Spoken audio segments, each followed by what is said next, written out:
Well, what an exciting 10-event program we have set down for decision at Club Menangle on Saturday night.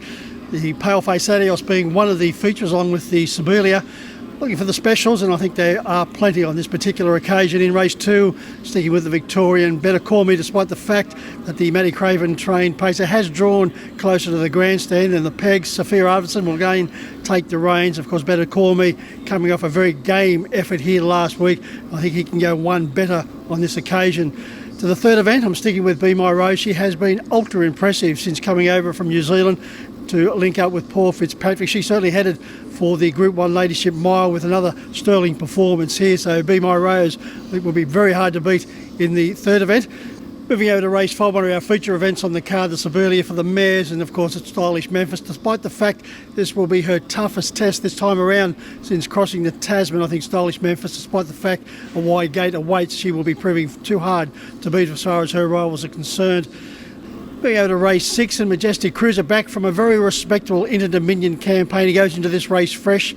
He hasn't been to the official trials. Has a wonderful record since joining Jason Grimson at this particular venue.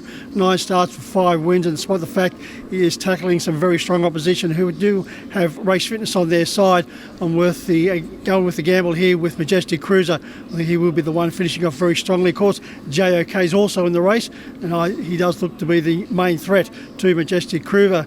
Moving over to race 7, well, Krug, we didn't expect to be seeing him going around on this particular occasion. We thought he'd be put away after taking out the Hondo Grattan. That wasn't the case. Congratulations to all concerned with Tishan Raider, Harry Martin, Glenn Macklin, and of course all the owners. But Krug will be going around. He does have gate 1. There'll be no mistakes this time around. Straight to the front, and the Kiwi Sensation will be heading in to the Chariots of Fire on the February the 19th. So Krug, certainly one of the specials on the card. Going over to the last 2 events, and race 9, another Matty Craven trained performer. This outstanding performer from Victoria.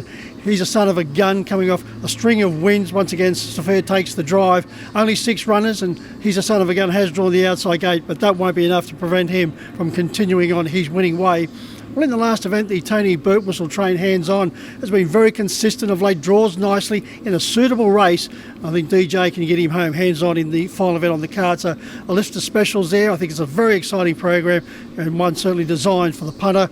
Then moving over to Melton on Saturday night. The card get lessons now with all eyes centred on Club Menangle.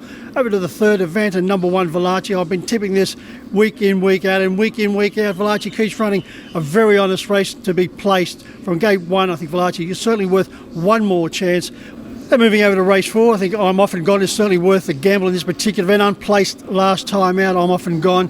Form prior to that was very solid, drops back to a suitable grade and a handy draw. So once again, I'm Often Gone. I think we'll be at one stage in this race Often Gone. So they're my thoughts as far as the huge meeting here at Club Menangle on Saturday night. The action certainly warming up as we edge week by week closer to the Miracle Mile, and also a very solid program at Melton on Saturday night. Until next time around, good punting.